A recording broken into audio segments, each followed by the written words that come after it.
Has I done it yet? Okay. We did it. We're live. We're here. We're here.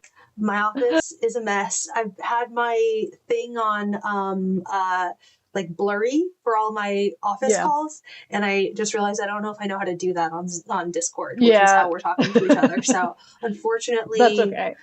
This is my it's covered in paint. Stress I'm working on. How did the boob get orange paint on it? This is from when I was doing my my weird Barbie Halloween costume. I hung the dress on the dress form and painted it. So a lot of that paint went through. So there she is, a thing of beauty. That's anyway, fun. Yeah. Welcome everybody to Nonfiction Book Club live stream. When I say everybody, I mean just us. Yeah. To whom am I talking? Whomst could it be but just us? Show yourselves. Show yourselves. It's really just us hanging out here. I'll copy it. I'll put it on. I'm not on any social media anymore is the problem. Where would I share it? No. Long live Twitter. Yeah. Twitter is dead. Yeah. That's really the only place I would have posted things. Yeah. Anyway, who are you? Me? Yeah, you. Sorry, my computer was just suddenly like pausing, and I was confused about where we were in this live stream because we were like, I would like have the YouTube opened up and it was just like us frozen, and I was like, is that because my computer is like dying? Anyways, I'm Deboki. It's nice to see you. And I'm Nicole, and this is my YouTube channel. That's it. Yeah.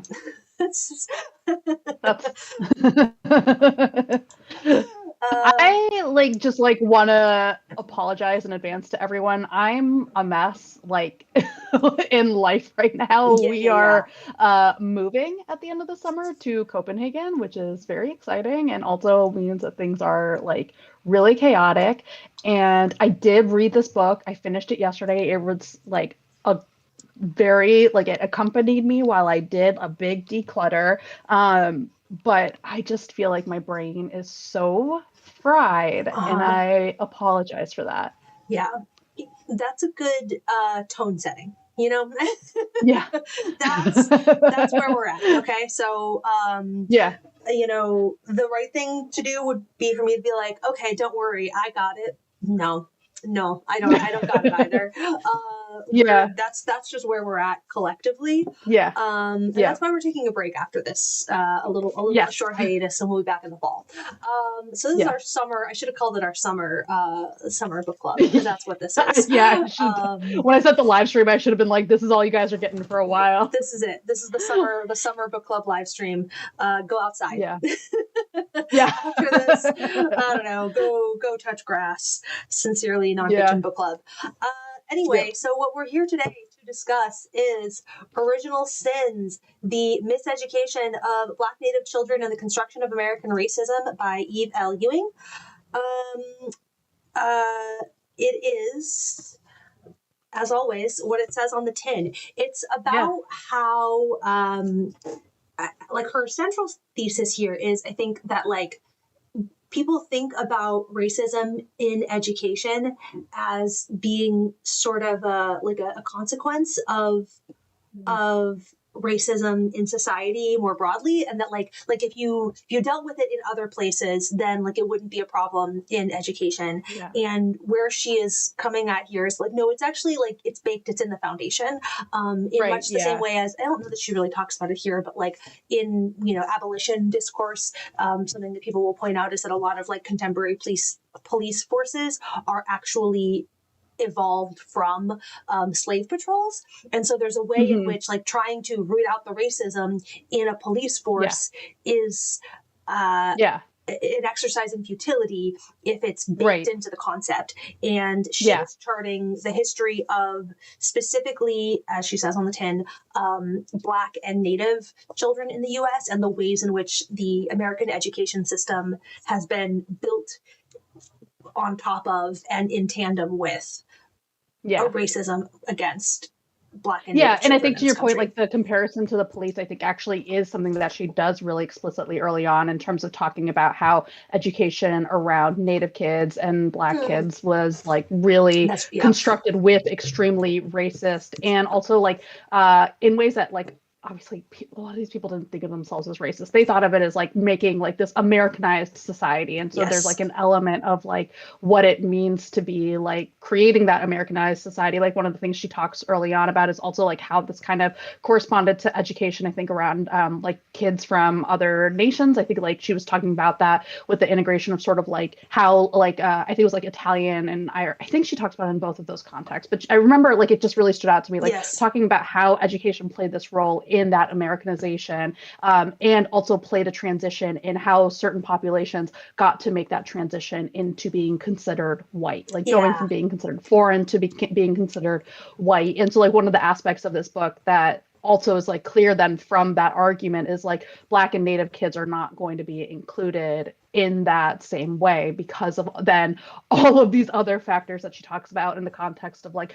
how certain schools were set up. I think like, you know, there are really famous stories. Like I think going into it, I think like I knew like, oh, right, there was like all of this education around Native kids that was really like trying to like, you know, take away their language from them, really like, you know, like aspects of like cutting their hair, taking away aspects of their culture and identity. I knew that like going in, but she's really laying that out in terms of this bigger I lost track of where I was going with that, but just like this bigger story of how that then like seeds everything else. And I think like one of the other central questions of the book that she opens with is like, what is the point of education? And I think one of the answers to this book is that the point of education is to like construct this racist society in America, which for her as an educator is like not like it's not that she's saying education is bad. She's saying that in American society, this is where education has gone. Yeah, that like the function of the American education system was in many ways the construction of whiteness. Like that is the site at which like that is how whiteness was constructed in this country, and vis-a-vis like on the flip side of that, how you know the racism against non-white people, but more specifically, I don't know. She also talks a lot about like the reasons for that focus too. Again, to your point of like there are ways in which the education system, because it is about constructing whiteness in this country, there are ways in which other people get to sort of be brought into that fold, or like get to be thought of as having a proximity, if not thought of as white, at least being thought of as proximal to white in a way that Black and Native children never will be able to. And she doesn't go in this direction, but she does. This book reminded me a lot of, obviously for obvious reasons, of the Patricia Hill Collins book we read. She that cites, I'm already forgetting. Patricia Hill Collins a couple times in here too. Which I was like, okay. And one of the things that I was like, oh, these people are such educators. They like frame early on that this book is a conversation. And so one of the things that this put me in conversation with, because she does like specifically say early on that she's focusing on Black and Native students and kids, but that there are ways in which like these things like may or may not reflect like aspects of other groups in the US. And so for me, like that early chapter talking about like the kind of like immigrant aspect like made me think a lot about being an Indian American kid and the model minority like aspect of it. And like, you know, now we can talk about like the affirmative action, like Asian students who are like suing like because of they're accusing schools wrongly of like discriminating against them, but in a way that is like extremely white. Yes. Engaging in whiteness. And so it's like in terms of that proximity, and it's just like that's a dynamic that is. I mean, I would like I would read that book about just like what that dynamic is because it's still unfolding. But that was one of the things that it made me think about. It's really interesting too. So yes, she cites Patricia Hill Collins a couple times. There's a lot of like as the more we do this, the more we're like, aha, which of our books, where does this sit in the the curriculum that we've built here, the really unhinged curriculum. I don't know what class this is, what course of study this is. Liberal arts in its truest form is what we're doing here. True. Where was I going with that? it gave me a lot of feelings around, on sort of the other end of the spectrum here as a like middle class white woman. One of the things, like I was a sociology major, and this is very sociology too. Like they're educators, but this is also like, this is my bread and butter. This is like what these books read as. But like that was one of the ways for me where like it's like part of how I arrived at it is when I was a freshman in college, my like the mandatory writing class that I had to take, rather than like freshman comp, they were all themed. And my freshman comp class was a service learning class. We had a lot of like service learning classes where like part of the class was that you also had to volunteer somewhere. And so I took a service learning class about, it was like on writing publics. The name of the class, nonsensical, I don't know. But I volunteered at this bilingual education center. And so all of my like papers had to be sort of kind of in tandem with that. And it was this very like immediate experience of being like, oh, I understand. Like my mom growing up, my mom always worked, but she worked like evening. She worked jobs where she had a lot of autonomy over her time. So in a lot of ways, my mom was a stay-at-home mother. In spite of she did work, but she was present. She was extremely present. She was on the PTA. She was whatever, and she was herself the child of teachers. And so, like middle-class white woman who was like very involved in my education, like the immediacy of like, oh, I see right away, like the, I don't know, it's like you don't actually have to tell me twice that like explain to me that a child whose parents don't speak English and who are working 60 hours a week, like it's like very obvious to me how that child ends up in a different place than my like 18-year-old self. Like, what the hell? Just like, it was very like, I don't know how to explain that experience for me of like, but education was this very real place of like, oh, I see exactly how all of the privileges that I had that I didn't see are suddenly like, I get how that got me to here. Just very like, and like the ways in which my mom was received in all of these spaces, the ways in which my mom had the capacity to like, show up and like bully educators. She could like, go and like roll up and yell at people in the principal's office and like get away with that. Like nobody was ever going to call the cops on her for doing that. I don't know. I was going somewhere with that. I thought if I kept talking, I would figure. No. I get the feeling. That's like where I feel today. I'm like, this book gave me a lot of thoughts, and I am unfortunately just so bad at articulating them. Because like one of the ways that like I mean, this is like my own, I mean, we're also, I think again, it's hard because there's so much that I think like my response to this book is just like more like the personal aspect, because like obviously I can't like speak to the Black and Native child experience. So, but like book is written in a way that I think is really like making you think about what it is, like, again, what's the point of education, but also like I think like one of the things that really stuck with me about this book is like it's about kids. Like this is really about like the experience of children in America, like fundamentally, like because I was thinking about this in the like one of the questions I had going through this book is like at this point, through Nonfiction Book Club and just through my own reading, I've read a lot of books, or not a lot, but I've read like a decent amount of books about the history of racism in the US. And so like there's a lot of ways in which the content of this book is not surprising. So like what is it that I am getting from this book? Like that was sort of like one of the questions that I had for myself as I was reading it. And that's not like a skeptical question. It's more like I want to know for myself, like what am I, like I don't want to like be complacent in my reading and just be like, well, I've read this kind of thing before, even like obviously I'm getting specific facts that are different, but like what is it that like big picture thematically that I'm getting that like is really different? And I think like it's not that it's different in a shocking way, but I think it's different just like in the level of focus is like I said, it's like so much about the experience of kids. It made me think about ruined their crops on the ground, which we did not like. But like one of the chapters in that book that I think we thought was the closest to successful in that book was the school lunch chapter.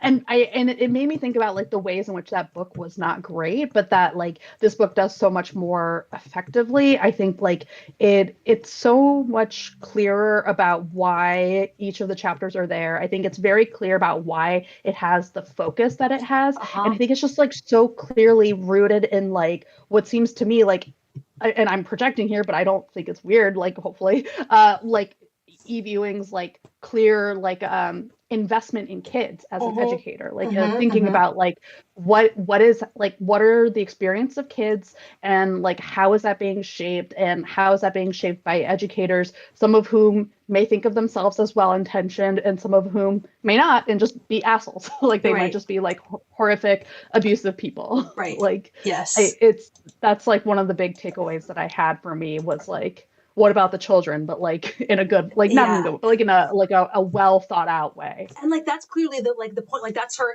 big conclusion is basically like we should be building an education system that is about loving children, and if you don't love children, like you actually you should not be touching American education with a 10-foot pole, because like that's not like a bonus, that's not a nice to have, that should be a requirement of being in the space. It's something she says almost a direct quote.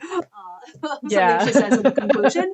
And like that sort of love, it's also very like voicey in a way that I love in nonfiction. I love when I'm like, you're a person like saying things to me and not trying to be I cannot stand the sort of dispassionate.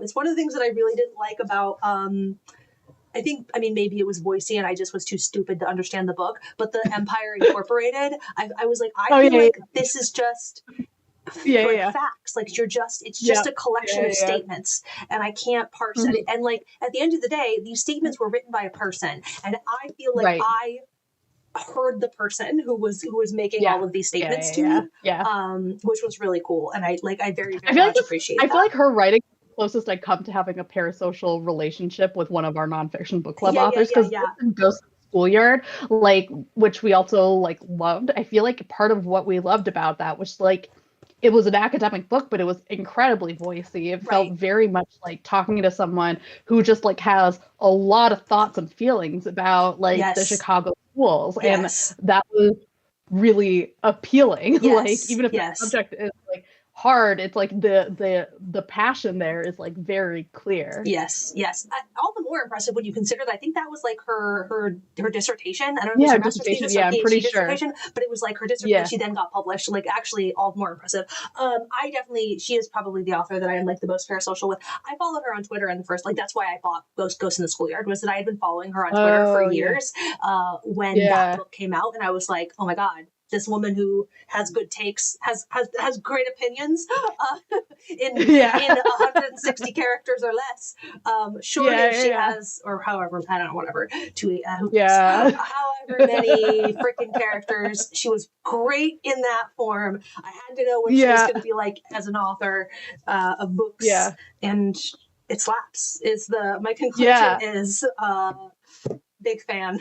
I mean, so like one of the things I was also going to say that's like my weird like projecting hardcore on this is like one of the things that really struck me reading this book is like the big difference between me now reading this book and me reading Patricia Hill Collins' book and Ghost in the Schoolyard is like I have a kid now, and like it hit me like so much harder in a lot of ways. So I listened to this on audiobook. The chapters with like where they're describing these like horrific abusive situations, like I like fully put down for a while because I just like couldn't like, and I think that would be true for again. I'm not saying that this is like a special mom thing, like a mom feel, but like just like that was like a thing that like it's just hard. But I think it like hit me in a place of like thinking about like the role of school for my kid, and but also now like because we're moving, like like one of the things we've talked about is the fact that like the education that he's going to grow up with in Copenhagen is going to be really different from what we have in the US. Like culturally, a lot of things are really different, and some of those things are things we're excited about, and some of those things we're like not really sure about either. So it's so weird to like read this book and like be like, like I don't know, just thinking about the questions that it makes me think about in general about like what is the role of the school going to be in my kid's life is just very very different. Yes. like it just like I've been thinking about like just like the way in general, like full sidetrack, like, you know, like people have the thing where like they become a parent and then like all of these things about kids hit them hard. And I've been trying to think about like how you talk about that, because it feels so weird. Like it's not like a special thing to suddenly be like, oh, like we should care about kids. Right? Hot take, but we should care about children. Yeah. I'm a mom now, so I'm like now a morally superior person. But it is like the specificity of just like I just have this person to project all of those thoughts onto in a way that is like so different than it was before. Like I think the academic thoughts about what I think should happen are always the same, but the way that I feel the emotion is different. It's and not it's an abstraction anymore. Like, that's the thing. Is it's like the academic, like before it was it's an academic exercise. It's it's like right. And like you can care a lot about that abstraction, and I do. But like in your case, you're like, no, this like I have a human being who it is my responsibility to make sure that he doesn't get. To mitigate the degree to which he's being fucked by all of the influences of the world around him, and like help him navigate it in a healthy way. And so like that like necessarily is going to change the way you engage with all of this. Like that's And I think like kind of related to the thing you were saying earlier too about like sort of like realizing sort of like the privileges that went into your education. It's like I grew up as a kid who like loved school. Like I was sad if we had a snow day, right? And it's like like part of that was like growing up in places that like had, you know, for property tax reasons, better schools, or like that kind of like a lot of like other aspects of that conversation. And so like this again, like I feel so stupid saying this, but it's like sad to be like there are like kids who don't get to love school in that way. Like it, like I don't mean to like I don't mean to like make it like this like kind of like trivial thing, because it's like we're talking about this in the context of like incredibly abusive things, but I feel like I don't know, maybe that is part of what's important, that it like it just sucks. Like it should be a place that should be like so fostering, and like it's inherently hostile, and like to the point like of the thesis of the book, it's like actually sowing the seeds for a lot of other shit. Yes, I think where I was going with that was like it's this thing that you can't see it when you're like as a kid. There's no reason like I didn't see it. I was in the like the schooling and in the environment and in the like everything that I was in, right? You know, and so it's like it's one of those things that it is only when you get to like the other side of it that you're like, oh, that actually was like that. It made a world of difference. Like there is nothing about like my life right now is a direct result of all of that in really huge ways. And it is actually a fucking tragedy that is not the experience that everybody has access to. That's always is my as a tangential aside, my media thing that is different ever since my dad died. It's sort of shifted a little bit, but before that, my thing was always that like I hated anything with like really bad parents. Like it was like a thing that I had like no patience for, like visibly shitty parents, because I'm just like I actually reject this. Like I know that this is real. I know that this is like part of the world, but like my sense of justice, because it was not the experience I had growing up, is like so outraged that I like can't be here.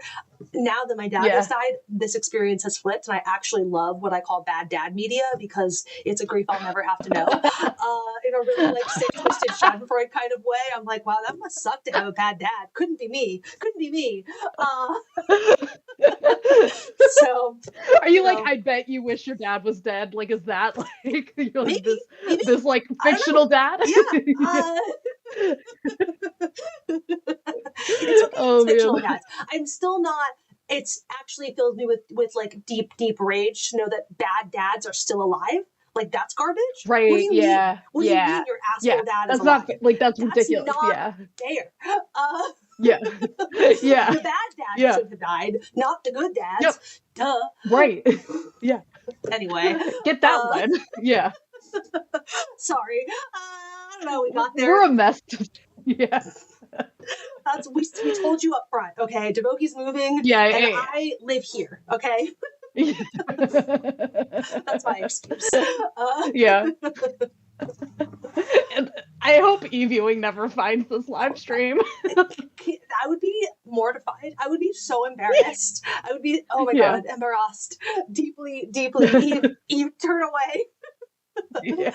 I respect you too much. I can't have you know. Yeah. Yep. Oh man. Anyway, what else do we want to say about this fantastic book? I feel like, is there a better, I think we've covered kind of the crux of what it is. I think we've gotten so bad at that. We were so good in the beginning. Yeah. At explaining what all of the books are. I'm like looking at the structure. She's broken it down into these like different parts. There's like a few chapters within the parts. Like part 1 is what are schools for, and that's where she's mapping out kind of the like, no, racism is the point. Yeah. Racism is baked in. Racism was there from the. It's not something that was like that we can like root out of it when it's part of the foundation. Right. And then part 2, defective strains. This is like about how education is used to justify racism. Basically, This is the gospel of inferiority. A nation. Whose knowledge? We talk about like count. Intelligence tests. That's the bit where I think that's the one of these is the chapter. Oh, the intelligence test too. 2 separate things I wanted to say. We were talking about all the ways that like all the like citations backwards or whatever. It's not a citation. It did give me big personality brokers vibes. So I was like, absolutely. Okay. Yep. I like playing the like draw the like line connecting game of our books. Yeah, one of these days we're gonna put all the books on a board and like network them. What's the network of all the books? Yeah. Maybe that's what we'll do in lieu of March Madness. That'll be our next March Madness style thing. Hands clasped. This is about education as punishment. How like that rather than there's a phrase there, rather than that like we talk about the school to prison pipeline, but it's actually the school to prison nexus, and that like there's a way in which all of that is like actually deeply intertwined. It's not like you're here you're being funneled here. It's there's a feedback across those things. And then part 4. Can I say also from that section, like one of the things that really like stuck with me, like one of the stories that she tells was like this, I think it was at a school that she was teaching where the students were going to be taken to a prison as sort of like a scared straight program, I guess. And she was like, well, I'm gonna offer up an alternative. I think it was like, like I think it was like going to go like maybe to a theater, like it was listening to poets. It was like a poetry thing. Yeah, exactly. And like, you know, the students who went with her, they had this really great experience and all of this stuff and like came back. And she has this whole part, I wish I had put a tab in it, talking about like how like one of the like her jobs is to like make sure all of the kids are like safe. They all get back to school and stuff at the end of the day. And she talked about how like, you know, the kids who went to the prison like came back like completely, as you can imagine, like horrified, mute. They also came back late, which was like one of those details that I was like, this is like the pointedness of that detail. Like I really like, or it wasn't late, but it was like just barely back on time for the end of the school day. Yes. Like just like the pointedness of that detail like really stood out to me. Yes. Even though it's like not the most horrifying aspect of it, just like of being like this thing like that's supposed to be educational is not even fitting into like the bare minimum guidelines of like what a program is supposed to look like in school. Like for some reason that really stuck with me, but then also it's just horrifying because the students are understandably like deeply upset by what they've seen. Some of them have family members who have been in prison. Like it's really, and some of them have been subject to like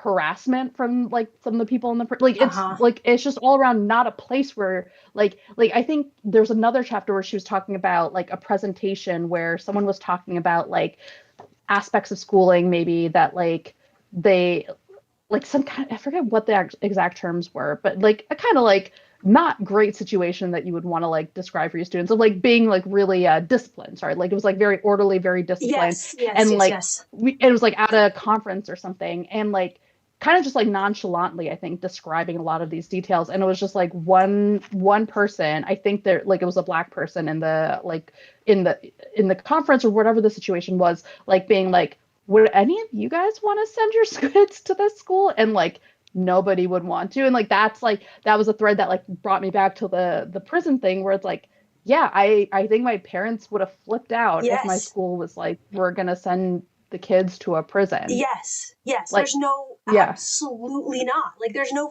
freaking way that would have been like an acceptable thing. No. Again, I talked about my mom being in principal, in the office, yelling when she felt we were slighted in any sort of way, right? Like, right. It took us to a prison to harass us, and there was no like mental health support afterwards. Like, just the layers of villainy, of like absolute fucking villainy, and doing that to a bunch of middle school. She said, this is middle school. These kids are like 11, 12. What the hell? Dark, evil. Yes. Yes. In no world would my parents have not made an absolute like stink about that. Like, that is not a thing that they would have done at the schools that the public schools that I attended, mind you. Like, it's not like, they didn't do this at private school, but again, the public schools, depending on where you are.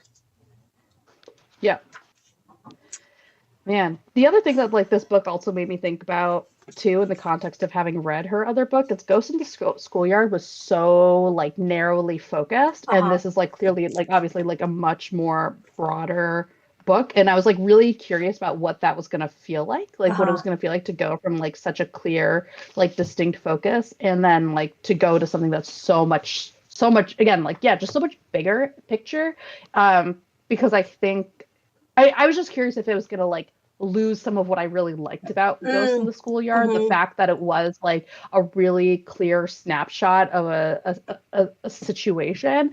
And I really love the book still. Like, that was my takeaway.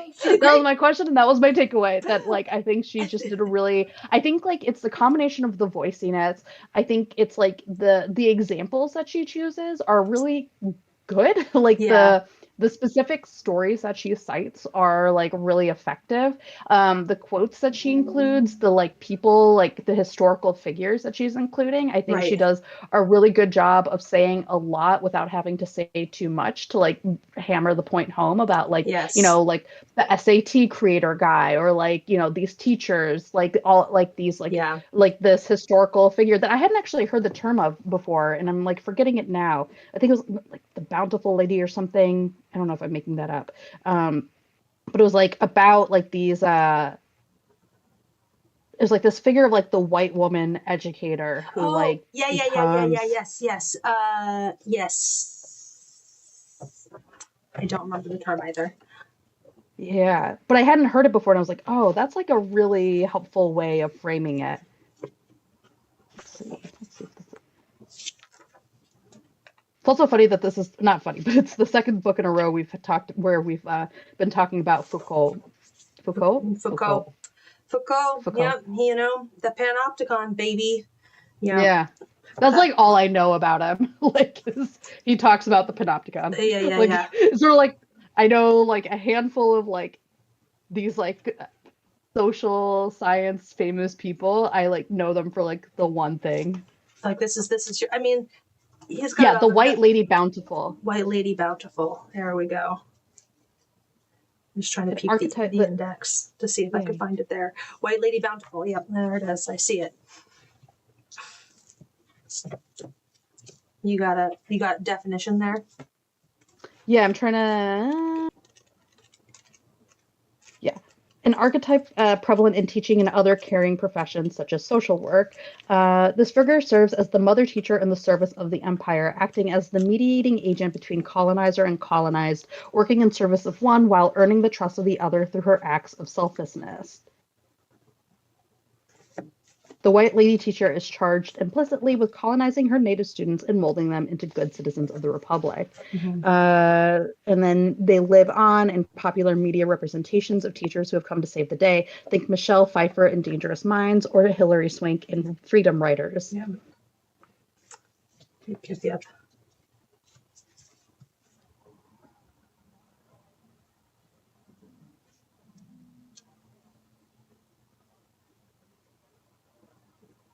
Yeah.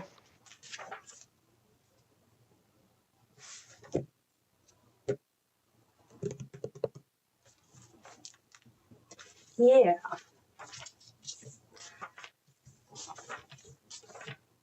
Anything else?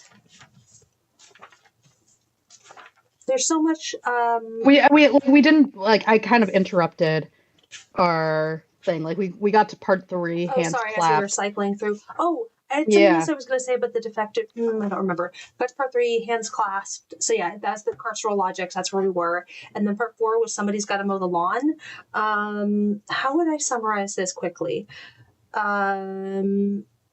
Justifications, basically, like contemporary justifications. Like this is coming from the place of okay, so up to this point we've been saying, so what are schools for? So this is like how racism is sort of foundational. Defective strains, this is like how it's teaching and it's perpetuating, it's creating it.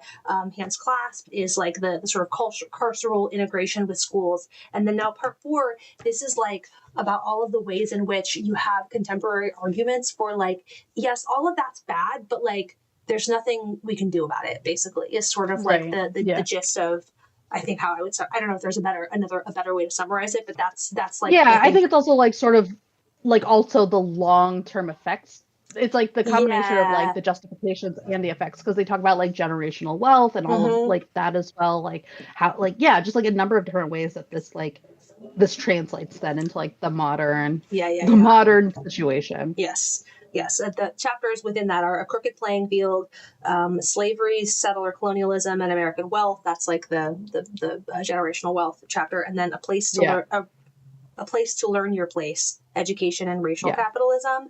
And this is it's about how, like, again, in the idea of like trying to model whiteness, where like whiteness and capitalism are like deeply intertwined as concepts. And so like they talk a lot about like trying to change native relationships with land, because if they can perceive of land as a thing that you have a deed for, that you can own, then that is how you get them to like that's how you stop having sort of ties, like the sort of communal ties, and that's how you make them like white people, if they can care about a deed, a land deed, essentially. Is the crux of that, and broader than that as well. But and then the conclusion strands together imagination, liberation, and braiding, which I thought was really lovely and like interesting as a way to tie it all together. No pun intended. I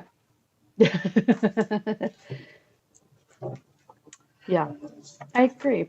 I feel like now that we've like had this conversation, the thing that I kind of take away from this book is like, I feel like if people were like, if someone was like asking me like for a book about racism in the US, like what would I suggest? Like this would be the book that I suggest. I think so too. I feel like this would definitely be near the top of my list of. I have a lot of them, but I do actually feel maybe it's I'm acknowledging the recency bias. I feel like I'd have to take a minute and like sit down. Sure, Because of the ways in which, like, one of the things that is always a struggle when you're talking about education policy is that people have a lot of very uninformed opinions about education policy, because unlike a lot of areas of policy, it's something that everybody interfaces with. Like everybody interfaces with interfaces with education in some way. Like even if you don't have children, like I was a student, I was a child, I was in school, I interfaced with education, and so it gives people a false sense of expertise about the topic.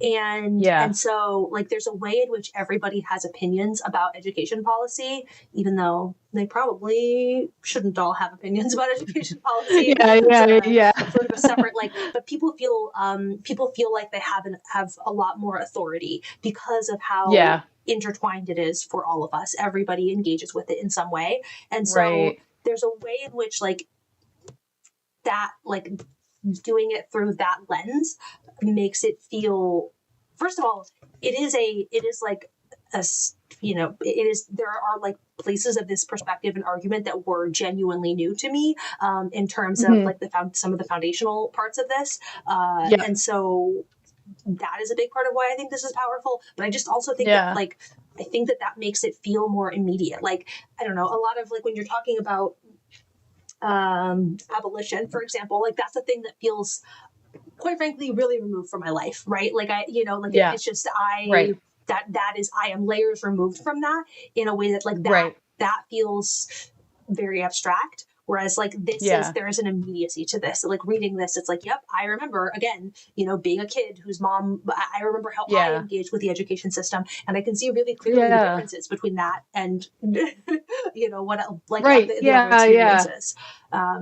Yeah, that's such a good point. Like I didn't think about it in that way in terms of like because we both spent a lot of this conversation projecting heavily over this book in the context of like our different experiences from like what she's describing. And it's like, on one hand, I feel like uncomfortable doing that because like it's not like the book is about like us, but it's also like that is again part of the invitation of a book is to think about it in those terms, to think about it in like in terms of like like a lot of different experiences, because that is ultimately what makes it so effective, is to be like, in some cases it might be that you see a lot of similarities between this, like what the book is talking about in your life, or in other cases it's like very clear, like, yeah, this is shocking. Like this is like, even if it's like not surprising, it's like there's a level of shock to seeing it like laid out so clearly. And I think like to your point too, it's like we can all relate to the school aspect, and then what the book does so well is connect it to so many other aspects of like American culture, of American racism. Like I'm like I don't know why I'm saying American racism so much, but like just like of what racism in this country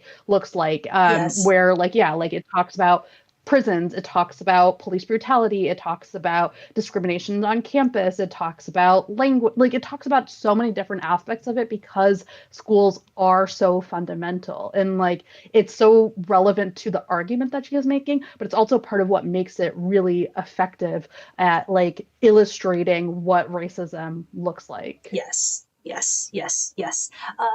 Like it is, to me, it like part of it is that like the sense of shock that you absolutely should feel, even if you're not surprised. Like I don't know, like even like the smaller exactly the SATs in the 90s throwing out all the questions where like black students outperformed white students. Like I'm not surprised that that tracks, and nonetheless that's still shocking. That should be shocking to hear. Like that, I don't know. Like it should still make you mad. Like it's like that should still fill you with a certain level of like horror and rage. Even if it's not surprising in that sense. Because there's so many ways where this book like gets to other books that we talked about. Because like we talked about like one of our first books was Inferior, which is like all about like the myth of race science, and like she talks about like in the education space, like all of these people who are like, I'm just asking a question, like shouldn't we be able to ask a question? And like it's rooted in intelligence, again tied to schools and how we do education and how we test kids. But it's also about like the culture of like the guys who are just asking a question, and like that's just like it just all stems from there. And like what it all questions just are allowed to be just asked versus what questions are sort of dismissed out of hand. Again, the who's knowledge of it all, like who is allowed to just ask insane, offensive, terrible questions. It's also interesting, like the times where I like I'm so like work brained, where there's like the ways where, you know, when you're reading things and I'm like, okay, there's a video, like what's, you know, where am I seeing there's a video that the main, not a lot of SciShow content in here, I will say though. Scientists who regretted their work, I feel like we actually probably have done that. I feel like that's something we've maybe done, but the IQ guy being like, God damn it. This is exactly what I told you not to do. You've taken my work and done the opposite of what I asked you to do with it. And so, well, I wish I could take it all back. And now we're here. You ruined everything. Yep. I feel for the IQ guy. Yeah. It wasn't his fault. That's not what he wanted. He told them not Yeah. to do it that way. He Yeah. specifically said not to do it that way, and then they did. Yep. Yeah. You know, that's the problem. That's the problem with the science.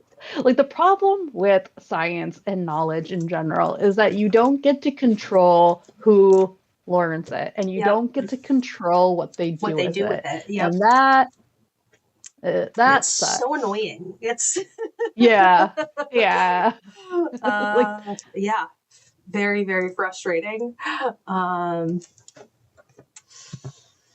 But yeah, so I love this book. That's where I'm at. I love this book. I love this book. And I'm glad we read it, even if my brain was like that's the thing. My brain was fried, and also still I enjoyed the book. Like, I think that's the sign of a really good book. I think we've had books that, like, if I had tried to read them in the last few weeks, I would not have enjoyed it, and I would have come in with like 3 thoughts and feelings, and like we would have been done like 20 minutes ago. I mean, it is the other thing too that is tough when a book is just like really good. There is an element of, I don't know really what there is to do but to keep telling you more things that she said. And another thing she said was this. Yeah. Really smart things she said in the way that, like, the mid tier, the 3-star books are really where it's at, because there's so much, which is not the way that there's just so much in terms of like, here's the arguments that were really strong, but here this one's really weak, and like let's unpack it. But I just, everything, like, it was incredibly well written. It's incredibly well structured. I don't know, man. She nailed it. Bang. Yeah, I'm just like always like I just like when I look at, like, I remember saying that this book was 400 pages long, and I was like, oh no, and then I realized most of that is like bibliography. So the bibliography is thick. Yeah, this is it's too white. It's too bright in here. You can't see it. Here we go. You see what we're working with here? That's a lot. That's thick. That's a lot of bibliography. It's substantial. And then, I guess I'm including the index. This is both bibliography and index that I'm holding over here. But still, that's a lot. It's a lot. Yeah. And like, I just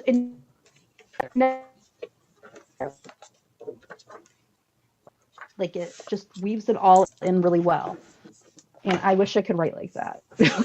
now I'm mad at Ewing, because she wrote a book that's like really good, and that means that we don't have a lot to complain about. And now I feel bad as a writer. Like, we're like, well, leave a comment with the worst, with a list of terrible nonfiction books that you think we should read. So when we come back in the fall.